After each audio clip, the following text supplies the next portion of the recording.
Welcome to the Dating After Divorce podcast. I'm your host, Shade Curry, and I believe every divorced woman deserves a romantic relationship where she feels safe, loved, and cherished. You can create the most amazing life after divorce, and I will teach you how.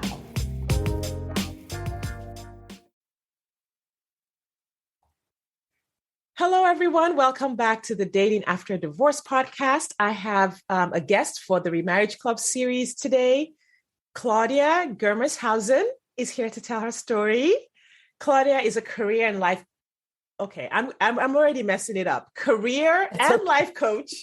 Okay, let's say it this way: a career coach and a life coach for high achieving women. And we're sort of putting this. Wrapping this conversation around dating with mutual reciprocity. And I bring that up because high achieving women, such as myself, there's all kinds of names for us. We're like very successful. We do all the things. I used to have a purse where I wrote Supermom. Like I had, the 30 purses. I had Supermom etched into mine. So, and I know a lot of my friends, a lot of my clients, people I work with see themselves in that way. We're here to do all of the things. So, Claudia, we want to hear from you. Thank how you to ease off on some of those things. Thank you for being here. Please tell the listeners a little bit more about what you do. Well, first of all, thank you so much, Sade, for having me. As you said, I'm Claudia Germeshausen, career and life coach. And I really love helping women, especially those women who are super career driven, up level their careers by preparing them for either a significant role change, whether it be within their current organizations or whether they're pursuing opportunities externally. I just love helping people get new jobs that they love.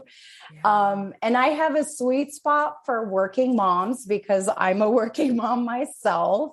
And the mom guilt that comes when you are really ambitious in your career and how you're trying to like balance that all with being a mom and feeling like you can't do both, like you can't be great at both. But I do believe it's possible. I definitely learned this for myself that you can have an amazing career and be a great mom. Yes, so good. And I love that because there is a thing around being that woman. Like, let's even just go there first before we get into the dating divorce stuff. There's a thing about being that woman. I am that woman. Like, I'm ambitious. I'm high achieving. I want to succeed at everything that I do. I want to do it well. I want it to be amazing and incredible. And I also realize that that's not always seen as a good thing. Right. Oh my gosh. And it's so funny because I remember being at the throes of like this pivotal point of, do I go for this, career dream of mine? Or do I kind of stay in what I like to refer to as like career neutral and just focus on being a great mom but then struggling with, well, here's this opportunity. I can't let it pass me by. I don't know when it'll present itself again.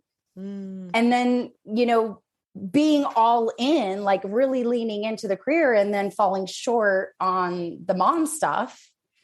And it was just, I remember in the beginning, it was just like super crazy. And I had to really learn to just decide on what's really, really important.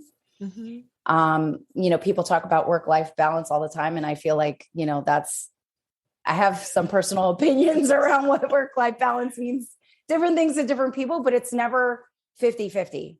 It's just like, it's either 80-20, sometimes it's 70-30, and it's on both sides. Like the pendulum swings on both sides. So it just kind of really, and that's okay.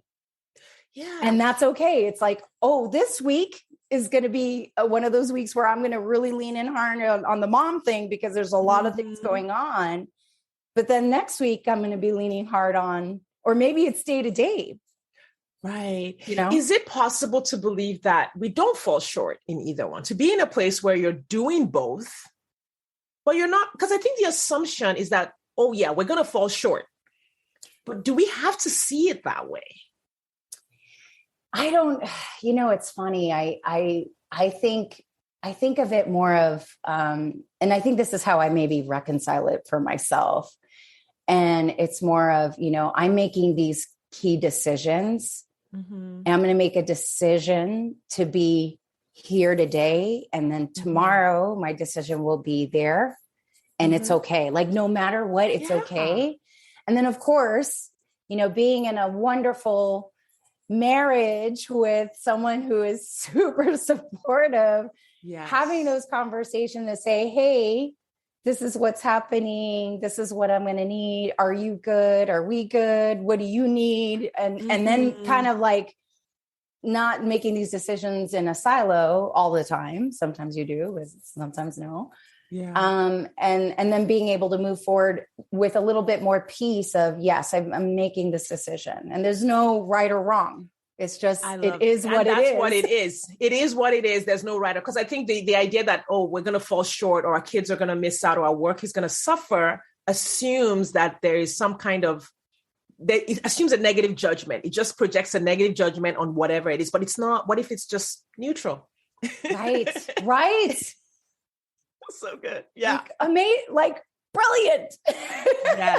Yes. I love it. Well, thank you. Thank you for going there with me. I just had to go there because I'm like, yeah. Oh yeah. I could go there all day. So let's talk about your first relationship. Right. You had said to me that like you were the driving force, like in that relationship, which, sometimes we tend to be. Like if you're that woman, that part of it is just going to come out sometimes. And sometimes it works and sometimes it doesn't. Yeah. Super type A. Like, it's so funny because, in that first marriage, I've had so much time to really like go back and reflect about that relationship and all the things that were wrong with it, of course. But I recognize like how much I pushed for wanting more, wanting better for us in our lives, and seeing so much potential in them, but not really accepting them for where they are, and acknowledging that maybe they didn't want more. Maybe they were completely happy with the way things were. And there was lots that was just unacceptable in a marriage, right? There was financial infidelity. There was sexual infidelity that ultimately led to our demise. But when I reflect back at some of those maybe red flags before the big things came, and I look back like, well, how did I not see this? Or where did this all start? Like, how could I be so stupid? Like, we go through these thoughts about it. And then I realize, oh my God, these things were there. And I just chose to ignore them. Right. Right. Because I ignored them because. Yeah. Like I thought, oh, things are going to be like way better. This is just for now. But. Right. The potential. You said you were looking at what was the potential? Like, if you think back, where did you see potential? Like, what did potential look like to you? Because we all date for potential in some ways, but then there's, I guess, an appropriate way to say there's some potential in this relationship. We can do these things, and then almost like projecting the potential on the person. Oh, for sure. I totally was projecting potential. I mean, it's funny because, I like this this person that I had fallen in love with was super charismatic, and outgoing. And I think really, was trying to do all the right things, like in some ways. And so I would see that and go, oh, this person's just as highly motivated as I am. Oh, they want more for themselves too, when really no. Right. And of course, I didn't see that until much later. We were married. We met when I was 20. I was in college. So we were both in college at the time. And then we got married at 24, which, I mean, that's kind of young nowadays, right? Like I kind of joke like, oh yeah, I was young and dumb. And we divorced at 28. So when, so even like when that time came at 28, I was, went through this whole period of beating myself up for, not having caught this, not having seen this. How could I be so blind? Blah, blah, blah, beating myself up. And then having this, also struggling with this feeling of starting over, right? Like at 28, I'm supposed to be having kids now. And I was like, and I'm back on the dating scene and I'm like, oh, I hate this. Yeah. Yeah. And when you say young, I mean, I know young is relative. I think in my coaching practice now I've seen like young doesn't, I got married young. I was 21. So of course that played into a lot of what happened in my marriage. But then I also see people at later ages sort of repeating some of those patterns. And I'm realizing that, it's not so much the age, it's not the youth per se, it's the maturity and even education around what a healthy relationship looks like.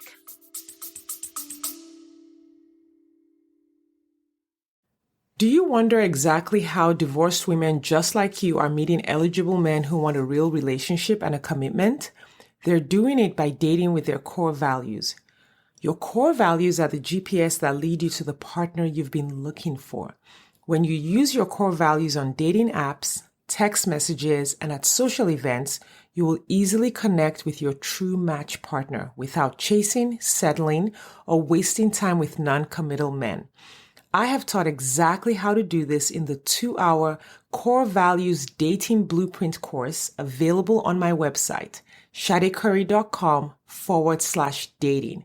That's SADECURRY.com/dating.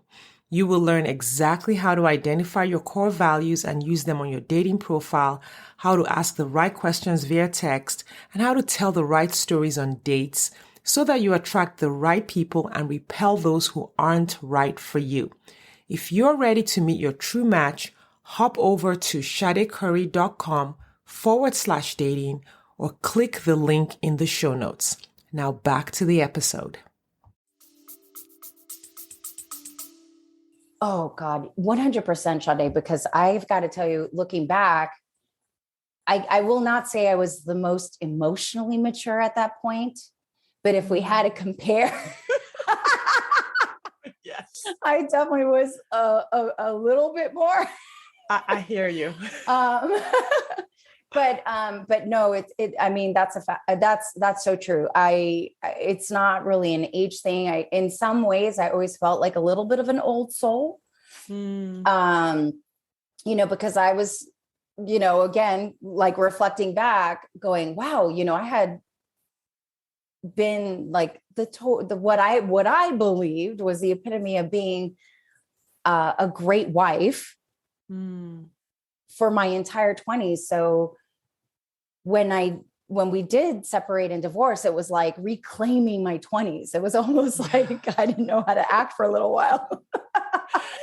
Yes. It was like, let me make up for all that lost time. Yeah. Oh my gosh, that's great. Yeah, and that definitely happens. I see it as sort of this weird cycle of like arrested development, of fixing things that were arrested in our development along the way. Because I look at when I was 21 and I say when I was dating and what was going on in my head was probably more appropriate for a 14 or 15-year-old. Like a lot of fantasy thinking was happening even at 21. And when I was in therapy and coaching in my late 30s, early 40s, I realized that, here's a whole bunch of things that got put on hold while I was married, things that I didn't work on within myself. So I realized I had to go back and really work on my self-efficacy, my belief in myself, my ability to be a whole adult in the world. Yeah. And not like need people. So there was a lot of that I saw in myself. And I think we just get tossed into the world like puppies, like, hey, you're good now. You are now 18. Bye-bye. And it's funny too, because if you don't have a lot of examples of a good relationship, you end up just repeating what you've witnessed, and so, it was like, oh my gosh, like so much of this, repeating of like generational cycles that I recognized I didn't want to have a part of anymore. I was like, I don't want to do that again. Right. When you were thinking about your first husband's potential and really trying to work on the potential of the marriage, what were your thoughts about your own potential? Like, were you working on yourself and achieving your own dreams throughout this period? Yeah, for sure. Like, it's funny, during that time, I had graduated from college. I had gotten an amazing job in working for a telecommunications company. In fact, a lot of my friends were like, how did you land that? Like, I was, basically a, account manager, project manager, working with engineers, and we called it sales engineering, where I was kind of like the in-between of kind of dissecting all of the technical terms of our product and how it would work, and then translating it to the customers in like plain English. So, I mean, I was traveling at a very young age and making really good money at a very young age. And so I was definitely, on this career trajectory. And what had happened was the .com bust happened. I ended up getting laid off and embarking on the beginning of a journey of a career change into human resources, which is what I do today. But it was such a pivotal time, because it was like really like, doing all the things that I would help other people do, now doing it for myself, like helping people with resumes, helping them with interviewing skills, like positioning myself, networking, doing all of the things to do this career pivot. I was so focused on that for myself. And so then I would turn to my husband at the time, who was still, deciding whether or not he even wanted to finish college. Was not really, didn't seem to be lost in terms of what they really wanted to do in their own life. And here I am, for good or for bad, probably mostly for bad, like pressuring him, like, make it happen, like, do it, like, hey, I'm doing this, I'm doing the work, you need to be doing this too, and putting a lot of pressure. And I can only imagine, obviously, reflecting back, how emasculating that was probably for him, because here I was calling the shots, making the money, making the moves, doing the things. And he was just like, I don't know what I want to do. So I have thoughts about the word emasculating. Oh God.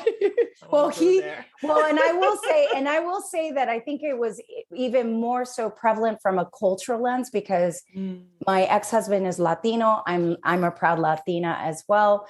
And I think there's cultural pressures on top of that that really played into the dynamic, right? Because there were times when, even when it came to the money aspect of our marriage, it was like, I'm the man, I need to be in charge of our budget. And I'm like, yeah, but you're horrible with money.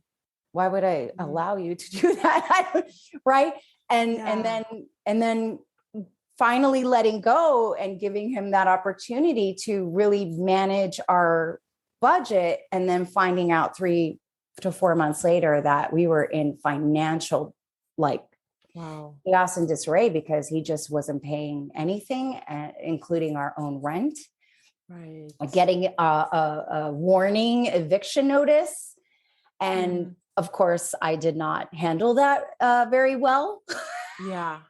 So there were all of these other kind of dynamics going on. And I can look back on it and kind of almost now sympathize to some extent, like, wow, I wasn't necessarily the most emotionally mature.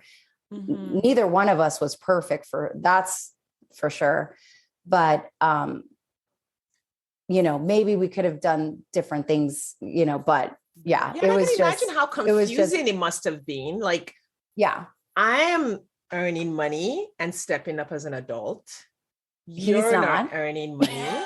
Yep. Like, and we're talking before coaching, before emotional maturity. Yeah. So, before I'm not advocating any of this.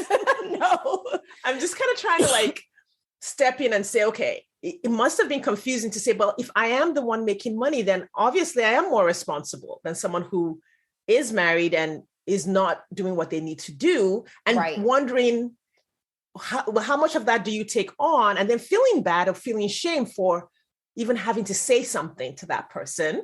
Yeah. And then saying something and then feeling bad because you said it in a really aggressive or horrible way. Oh yeah, totally. Like, so I can imagine how confusing that cycle must have been. Oh yeah. And it's funny because, obviously, when you're in a marriage, you say things sometimes and,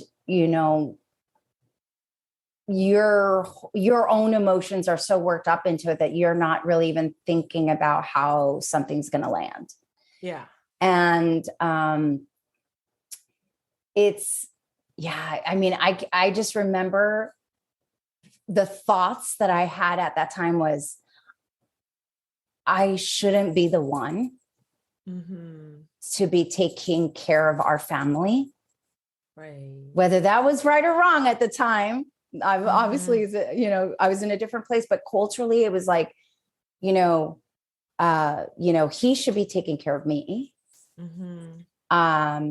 I really wanted this to be more of a partnership. I wanted us to be a team, and there was definitely no sense of team. It was very much like me taking care of all the things and then like waiting for him to just kind of snap out of it or make a decision or do something. And it was really challenging. And, I will say that towards the end of our marriage, he ended up getting a job that would in our standards, like, of course, based, I was living in New York at the time. So I'm a native New Yorker. I'm now in California. So things are a lot different back then, but it was like, he's got a good job. He's got like a government job now, working for the city and, stable pension, all the things.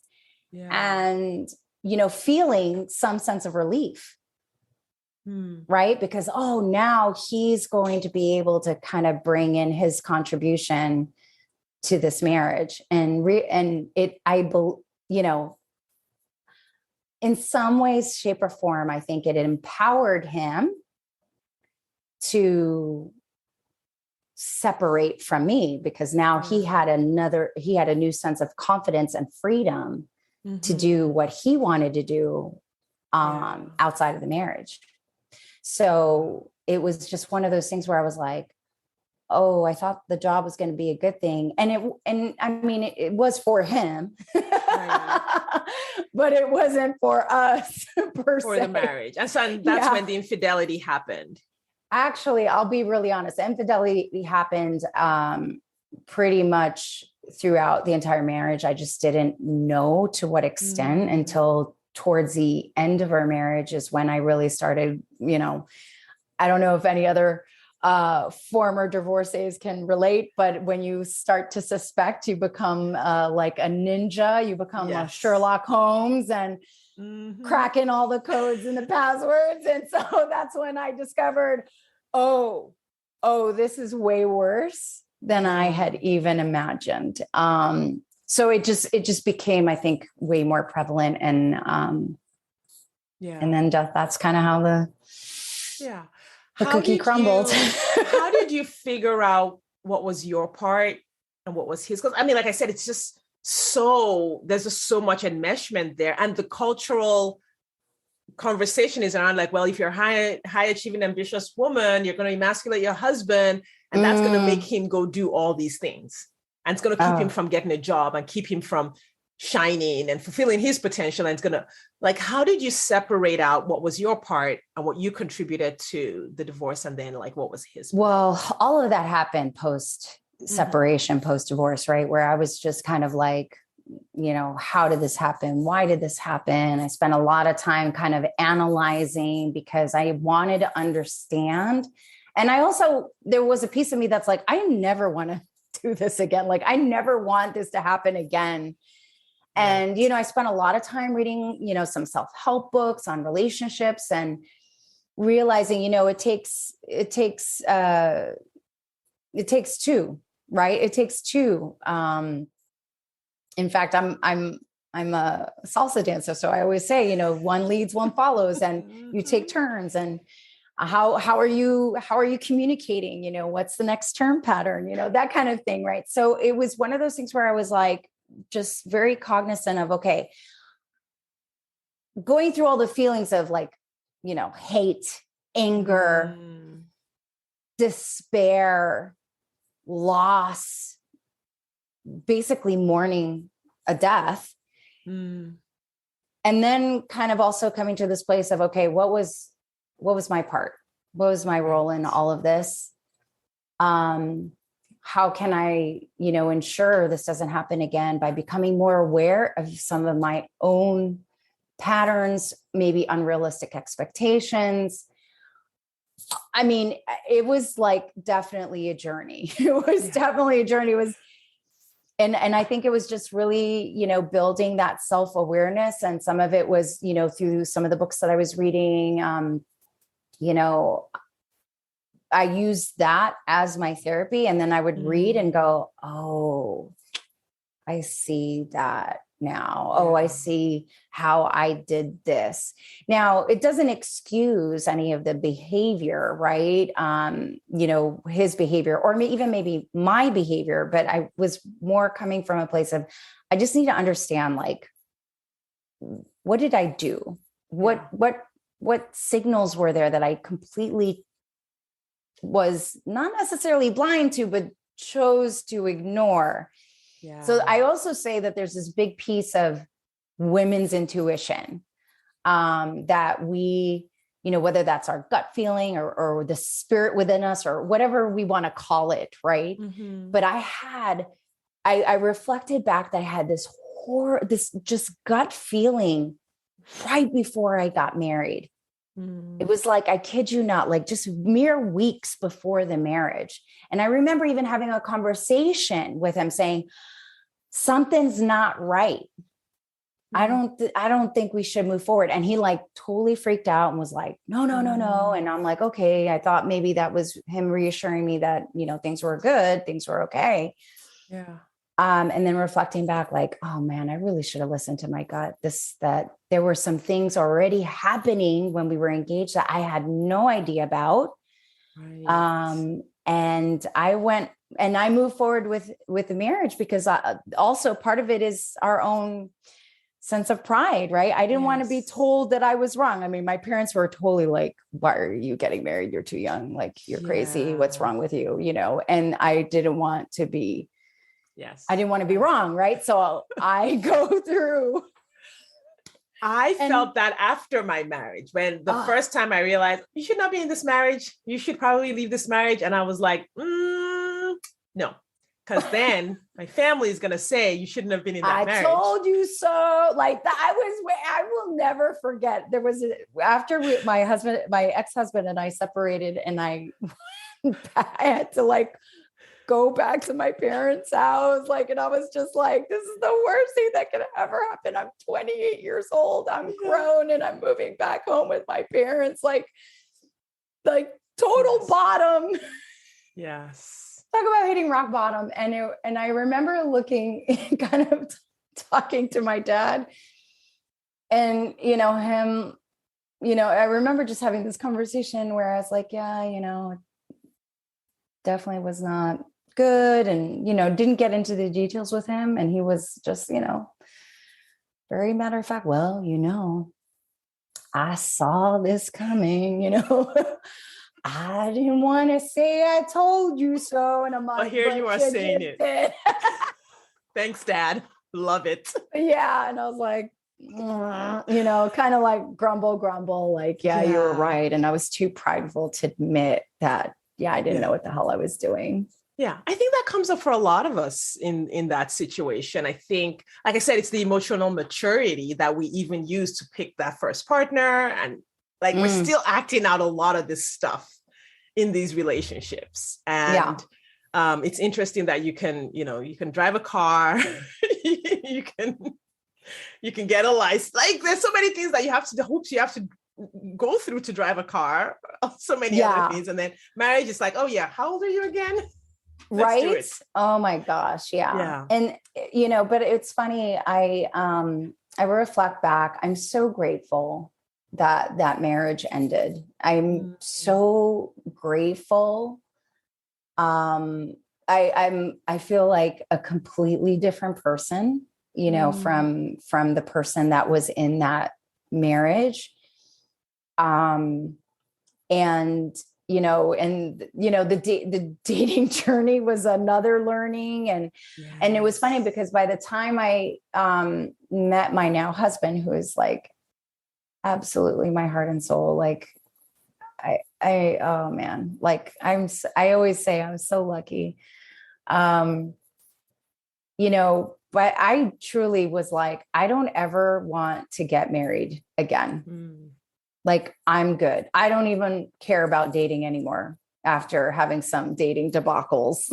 I was like, you experienced some heartbreak along the way. Oh yeah. And I just was like, I'm done. I will lean in to the person I want to be, which I had always aspired for, which was, someone who is in love with their career, loves what they do, being a super successful woman. And I was completely had this image in my mind, like single, powerful, and having lots of fun with my girlfriends, like girl trip. Like I was like, I am completely okay. I was going to be I was going to have my golden girls. I'm like, right? 3 golden girls. Let's go. 100%. Like, bring it. Like, I was like, let's go. Where are we going to next? Yeah. I mean, just absolutely, completely content. So then what happened? Content with that. How did you do this U-turn? Because you're completely happy and you've got little kids, not little, but you have kids. Yes.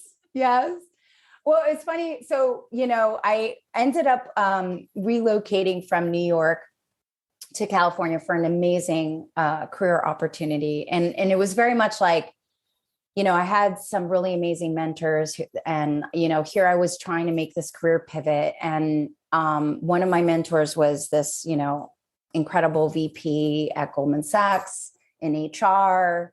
And I even was like, why are you not hiring me, dude? Why are you not hiring me? And he's like, if I could hire you, I would have hired you already, And he was, young and had climbed the ladder. And I asked him, like, how did you do that? And he said, well, I went where no one wanted to go. I took the jobs nobody wanted to take. And I was mobile. I was geographically mobile. So when they were like, hey, take this job in Kentucky, I was like, sign me up. And when no one else wanted to go.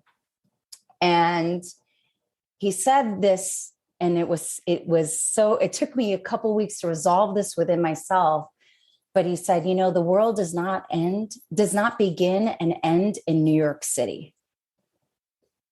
Wow. And I sat with that for a couple of weeks, knowing he was right and knowing that it was time to go. And the moment I made the decision, I'm ready to move and relocate, job interviews, just floodgates. Like, I mean, I got to the point where I had was navigating multiple interview processes, and I ended up getting 2 offers nearly simultaneously and being able to make a choice. And I made this choice. It was so funny because I had like a pros and cons list for both opportunities. And truly, the job I chose made absolutely no sense on paper. Where was it? And it was, in California, the Bay Area of California. Got it. It made absolutely no sense on paper, but my gut, which I had ignored so many times before, said something different. And I remember going, like crying, going, this makes no sense, but something tells me I need to take this job. Like it just feels right. And so I accepted the job. I relocated and I met my husband, like, I kid you not, 2 weeks later. And it was like hilarious. I met him through a coworker. She was training me in my new job. She absolutely, like, it blew her mind that I had relocated by myself. I had no family, had no friends in the Bay Area. She immediately befriended me and I loved her for it. I was like, loved her. Yeah. And she basically was like, hey, I'm having some friends over for game night. And me coming from New York City, I'm like, what's that? Games. This is totally a suburban thing, you know? She's like, oh, I was like, do you get together and just play board games? It's like, yeah, it's super fun. And I remember going, okay, that's weird. And I remember being like, having this pregnant pause. And then I'm literally having all this self-talk going on in my head. And the self-talk in my head was, Claudia, you know no one. What else do you have to do? Right. Go. And sure enough, you know, and I'll never forget too, because she was like calling me, like, are you on your way? I'm like, yes. It was like the day that my furniture was arriving into my apartment. And I literally was like, just a nasty mess all day, moving, putting things away, cleaning. She's like, are you coming? I'm like, yes, I'm coming. So I take a quick shower, I head over, and there he was. And, wow. You know, it was funny because it was all couples and him. And I just was like, this is weird. And it was funny. Oh, I should say, on my way, as I'm driving, she calls me and she's like, oh, hey, listen, I invited someone. I'm not trying to set you up. We are just trying to keep the teams even. And I'm like, God, these guys take game night really serious. People who play games take it very serious. My husband grew up playing board games. It is a big deal. It is. It was hilarious. And oh, wow, I forgot how competitive I was. Like, we were like, you know, and it was funny because in that game, you know, my husband, well, Matt, who ultimately becomes my husband, we were really trying to figure each other out quickly so that we could really give a good game, right? Like, so we were like trying to leverage our strengths and weaknesses, like trying to determine where we're strong. And we were doing that as the game went on. And I will say, at the very end, it was super close. I mean, we came like way from the back and like, we didn't win the game because we were, you know, obviously competing with couples that had been in relationships for a long time. They really know each other. But I mean, we really were. You're like, we've got this. We were trying to like make a good game, right? And at least make it hard, make it difficult for them. And and it was hilarious. I just was like, amazing. That is amazing. And I know you had said, because I asked you when we prepped, like, what does your relationship feel like? And you said it's easy, effortless, it's mutually reciprocal, and I'm, you know, able to be vulnerable. Because I know I experienced this before I got married to my husband. I didn't know what that looked like. So I always want my guests to let listeners who are not in that kind of relationship, you've come out of this crappy relationship, you're trying to envision this place. Yeah, you come out of like, you know, and basically I felt like I had some serious PTSD and trauma from everything that had happened. And to meet someone and one, try to put some of my learnings into practice. So one, I saw him for who he was right in that moment and not like for what I believe he had the potential to become. So that was one, that was huge. I had to continue to remind myself, like, this is who he is. But the other piece too was, I had felt something that I hadn't felt in a very long time. And it was I felt safe. Like I felt like I could be who I was and as imperfect as I am. And those things that would drive other people crazy, he would laugh at them. Like I almost would be like, why are you not pissed at me? He would laugh. Like he would just be like, you're so funny.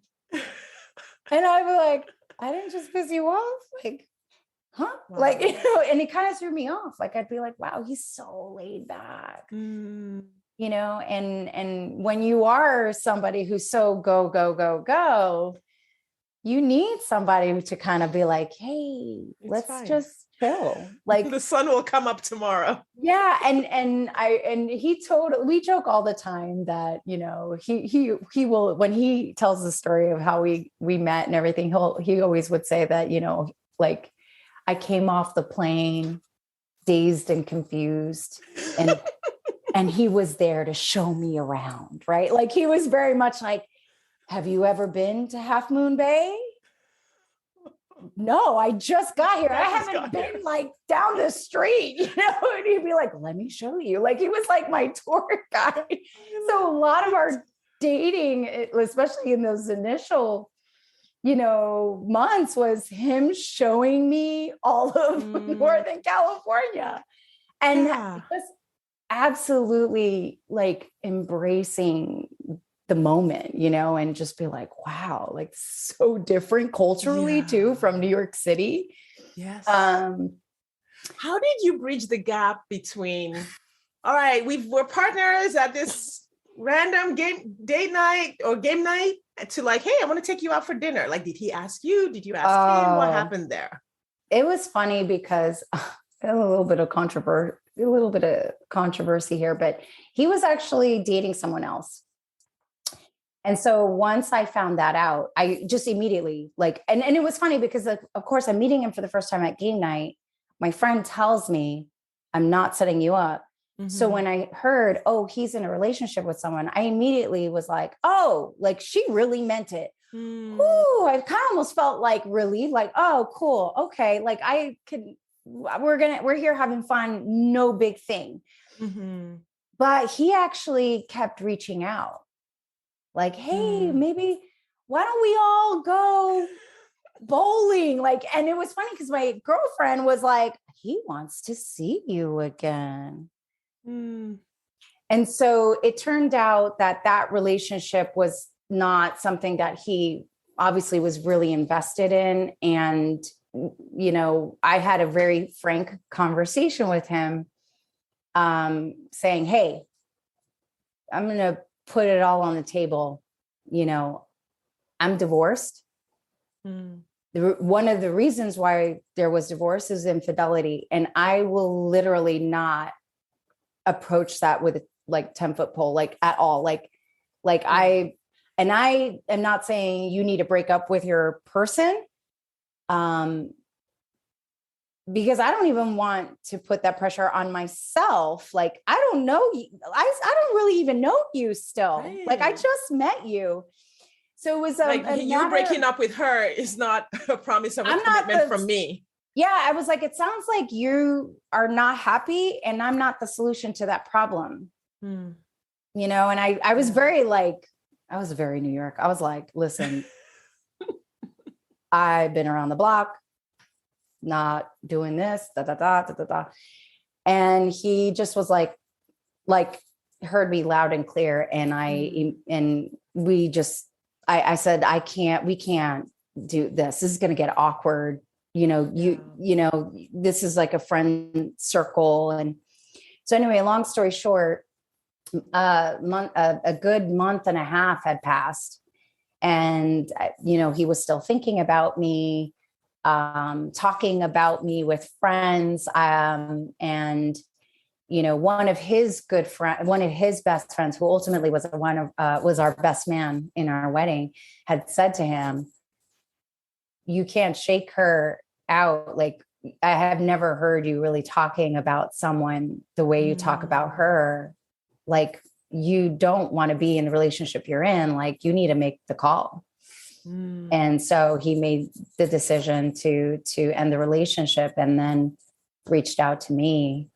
And that's basically how that transition happened, because I was like very clear, like, I'm not like doing that. And it was funny because in the beginning of our relationship, I, again, was kind of very guarded. I was very guarded, but I realized like over time, he was consistently himself. I was just waiting for the other shoe to fall.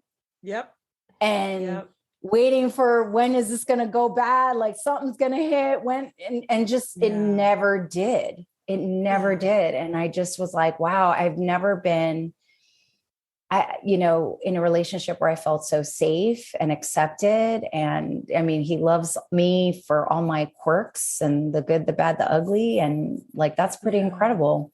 Yeah. I love that. And I love that you had the courage to say, hey, no, like, and being willing to let him go. Like, no, you go, you do you. Like, you do you.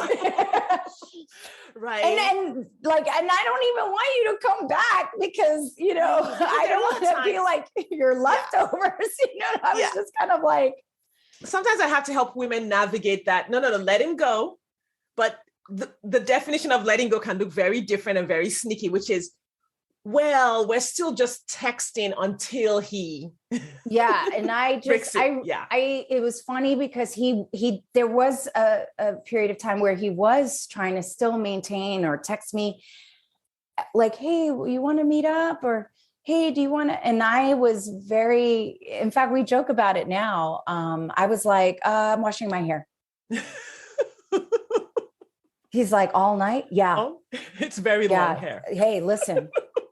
Takes a long time to keep these locks in check, right? And the next, what about tomorrow? And I'm like, I'm walking the neighbor's dog. Really? Yeah. He's like, you're from New York. You don't even know your neighbors. I'm like, doesn't matter. Like, I literally made up crazy, like, it was so stupid what I would say. It was almost like making it clear, like, no. Right. You were not seeing each other.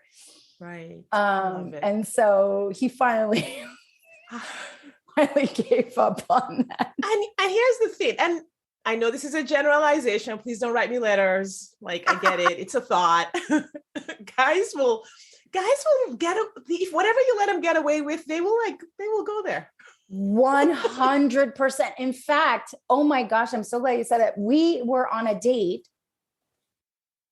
He, the demise of this previous relationship that he had was still, I guess, kind of pretty fresh.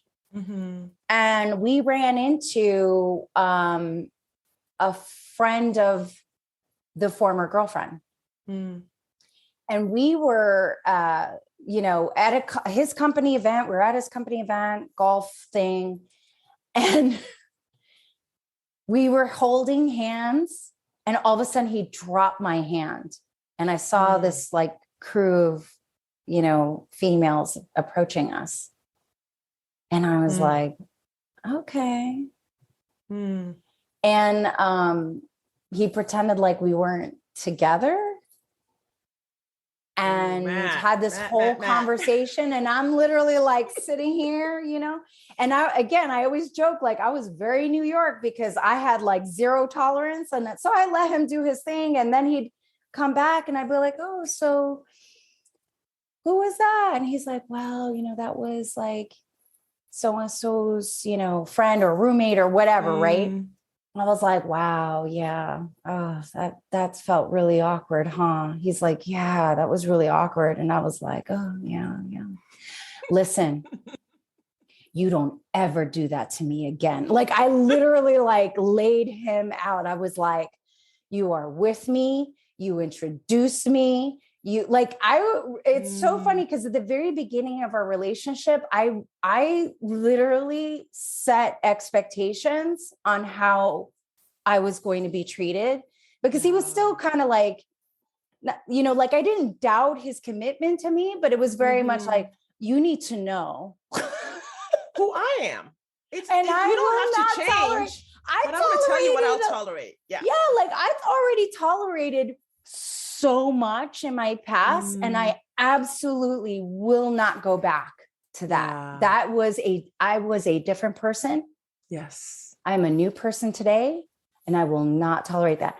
And I think he ate it up, to be honest. I think men eat it up. I mean, I think sometimes they're like, ooh, like, like, Well, I think the man who's like, committed I was just to you. checked. Yeah. The man who's committed to you will level up to whatever it looks like to be with you. And I know this is very nuanced. It's not a formula. True. I also find like sometimes women are like, okay, I'm just going to ask him for what I want. And they don't check to make sure he levels up. Because you can say that I won't tolerate this and he just keeps doing it. And you can keep saying you won't tolerate it. Like that doesn't work. Luckily, he did. Not saying it doesn't work. Like, oh, I don't want to lose him, so I'm not going to tell him that this feels terrible. Yeah. Right. Like, so you have to sort of say, this is what I want. It's like raising that standard. I call it dating like a CEO. You set the standard and you stick to the standard. And then the man that's supposed to be with you will meet you at that standard. Some will drop away. Some will be like, it's a no. And it's okay. Yeah. And it's okay. And it's okay. Like, you don't want to be with someone who's going to, create or, anxiety or this lack of safety in the relationship. Right. And, and I just had such a huge conviction again, because in my mind, in fact, I even told him once, I was like, I don't need you. In my mind, I was still going to be this amazing powerhouse, single, career-driven, don't need nobody person. He obviously helped me evolve. So to include him in that picture. Right. But still in that beginning, I was very much like, love me or leave me alone. Like, was very much like, this is how it's going to be. And you don't like it. That's cool. Yes. I'm going to move on.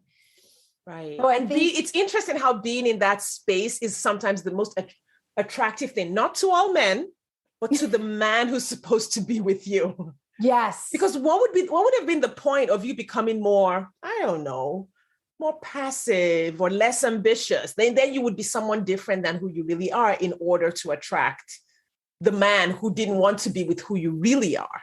Yeah. Because we're all made differently. We're all like, we've grown up differently. We're just made differently. Every woman is different. There's no one standard for a woman. So true.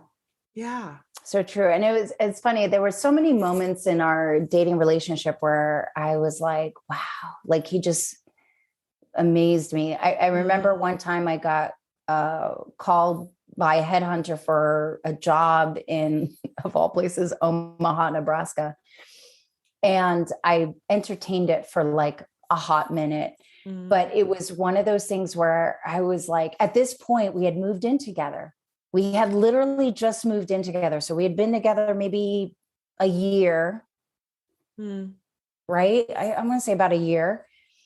And this job opportunity comes up. And I remember in my previous marriage feeling very trapped, feeling like I couldn't do all the things I wanted to do in my life, in my career, feeling very trapped because, I was with this person and it didn't have that freedom. Right. Mm-hmm.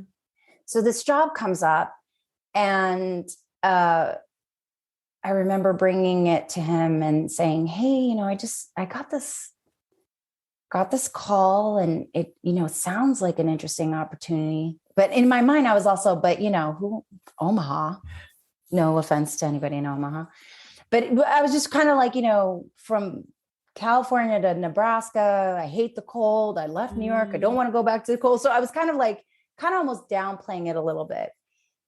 And he said, if you really want to pursue that job, go for it. And I was like, really? Because in my mind, I was like, oh, well, then we're not together. Like in my mind, immediately was like, well, we're not going to be together. So he's saying, go take this job.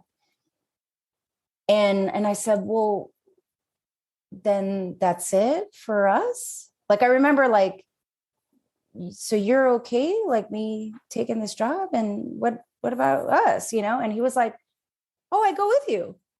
And I went, what? I remember feeling like, what? Really? He's like, yeah, we're together. So I go with you. And it was so matter of fact to him. And I was like, oh, I remember that was the moment where I was like, oh, we just hit next level. And I didn't even know. You didn't even know who you were with. At that point, I was like, and he was so matter of fact about it. Because he said, yeah, well, I was raised, in a military family. My dad moved all around and we always followed. We're family. So, we all go together. And I'm like, we're a family? And like just sitting with that. Yeah. And I never ultimately, even really pursued the job at all. Cause, I really was like, no, I feel like I just got here to California. I'm really loving my life here. But it was just a pivotal moment in our relationship where I was like, wow, he will go wherever I go. And you know what? He has, because in my career, I have relocated to different states and cities for different job opportunities. And he's followed me everywhere. Yeah. No complaints, completely 100% supportive. Yeah. And I always like, you sure? Yeah. We're going to do this. He's like, yeah, let's go. Like, right. So there was a person and there are people who was, but based on his experiences and his way of thinking and the lifestyle that he wanted was basically crafted for you. He is like heaven sent in so many ways. And it was just unbelievable. And doesn't care that my career leads. He is so confident in his own self and his own person. It doesn't matter who makes more money. It doesn't matter, whose career is leading. It doesn't matter like the traditional like roles of what would be, male versus female. No, there's like none of that. It's like, we're a team. Right. Here's where I'm strong. Here's where you're strong. And we're together. Right. And I just am like, oh, thank you, God. This is why you made it make no sense. And I just so glad that I finally like listened to my gut and made the move to California. Yes, that's so good. I love that. Having no idea, right, how life would unfold. Mm-hmm. But oh my God, I'm so glad that I listened to my intuition. Like, because like I said, totally didn't make sense. But I was like, I don't know. Something tells me I need to do this. Yeah, I'm so glad you did. And it really does highlight how important our intuition is. Like, we have inner wisdom. We know the answers. And as a coach, a lot of what I'm doing with my clients is helping. I can't pick out a spouse for anyone. Right? A lot of what I'm doing is teaching my clients to listen to that inner wisdom. I teach them to interpret it. I ask them, what came up for you? What was going on in your emotions? What exactly happened? How were you thinking about it? And then that way, by the time we're done working together, they know how to listen to that wisdom. They know how to listen to that intuition. And they don't need anyone to tell them, what to do. So that's so, because you can't really explain this journey to anyone. No. I decided to take the worst job on my list. It was hilarious. And it's funny. And I think that's the thing, right? Because, there's this piece of like, okay, listening to your inner wisdom, listening to your intuition, the spirit, or what have you, the universe sending me messages, whatever it is. Right. Mm-hmm. And so much of my past, it would be like, but I need to make sense of it. I need to find proof or evidence that this is why this, makes sense. And this is the first, I just started to say, you know what? I made a promise to myself from that first marriage that I would not ignore anymore. Even if I didn't have proof, even if I'm just going to go with my gut. My gut is so powerful. Yeah. And I'm just going to run with that. Yeah. And Oh man, thank God. I wanted to Thank say God. something about proof and evidence. And I know we touched on it earlier about becoming the FBI. When I'm working with my ladies, their gut will tell them this guy is lying to me. Mm-hmm. Right. And so I actually had a client once, and she was texting with this guy back and forth, and he said something, and she's like, I think he's lying, but I'm going to hang in there so I can catch him. And I'm like, sis, what are you doing? Like, why? This is not why we're here. Your gut tells you he's lying. You've exchanged a few text messages, unmatch with him and move on. We're here to find your partner. But if there's that instinct in us, like, yes, I'm on it. I got to get the evidence that he's cheating. Yeah. I'm like, you're with someone from whom you feel cheating vibes. No. Like, yeah, just why? Keep moving. Yeah, just, yeah, why? Like, and it's like, do you really want to know? Like, do you really want to find out? Like, and then what? Then you're going to leave him. How about you just break it up now? And I'm talking about women that I'm walking through dating, not marriages. Like, why are you waiting around to find out and then break up with him? You could break up with him now and spend the next 6 weeks meeting someone new. How about that? So I love when you talked about evidence. I was like, I got to say this. Yeah, well, because, I think we all have this tendency where we're like trying to like legitimize our feelings. Yes. Right. We're trying to like figure out like, why I have this feeling, like my gut is telling me this and why. And so I got to figure out, where is it coming from? Like to substantiate the feeling, to rationalize it. Yeah. And I'm just like, nah, we're not doing that anymore. Yeah. Like, you know what? Everything is uncovered. 6 months from now, I can look back and go, oh, that's why that happened. Or that's why I had that feeling. Oh, this came to light. Why do I want to be a part of the wreckage? Like, why would I want to do that to myself? I already, especially having already done that to myself in some ways, where I ignored the gut feeling. I ignored those feelings and again waited to stock up my case, your evidence business list. Case for why, like, you're deserving, you're worthy, you're loving, like you deserve to have an amazing experience. And if the experience isn't amazing, you can be like, not feeling it. Yeah. Claudia, oh my God, I could keep talking to you all day. I know we've already gone way over. I love talking to you, Sade. Oh, so much fun. Yes. You're like, I'm like, oh, all the things, everything, Claudia, all day. So, but I just want to wrap it up because like I said, I would keep going. Thank you for sharing your story. Thank you for just being so open and so vulnerable and sharing your wisdom. There's just so much wisdom in here. And I know it feels like you're just telling your story, but oh my gosh, it was just pure gold. Please tell the listeners again what you do and let them know where they can find you if they want to hit you up and work with you on their careers. I mean, like the career trajectory you've described in your story, I was like, if I was still working my 9 to 5, for sure I'd be signing up right now. You made me want a 9 to 5. No, absolutely. So I'm Claudia Germeshausen. You can find me at www.claudiagermeshausen.com. Also, I'm on Instagram. I am a career and life coach, and I help women just absolutely up-level their careers. And I especially love helping working moms because that was so much of like my own personal journey. I felt like, it was unstoppable. I was on this, career path. And then I had kids and was like, whoa, got knocked off my feet in terms of balancing both and successfully navigated through that. And so I love teaching, other moms and coaching them through how they can actually have these amazing careers and still be excellent moms.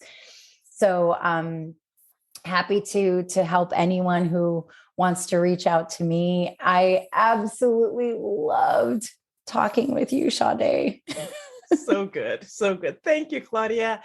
Listeners, follow Claudia on the internet, whether you have a 9 to 5 or not. She's just amazing to have in your space. Her energy is excellent. I would just follow her just to follow her. And if you're looking to up-level your career after a divorce, or just at any point in time in your career, definitely reach out and at least do a consultation, complimentary call with Claudia to see what your options are. I want to thank you for your time and attention, everyone. And I will see you next time.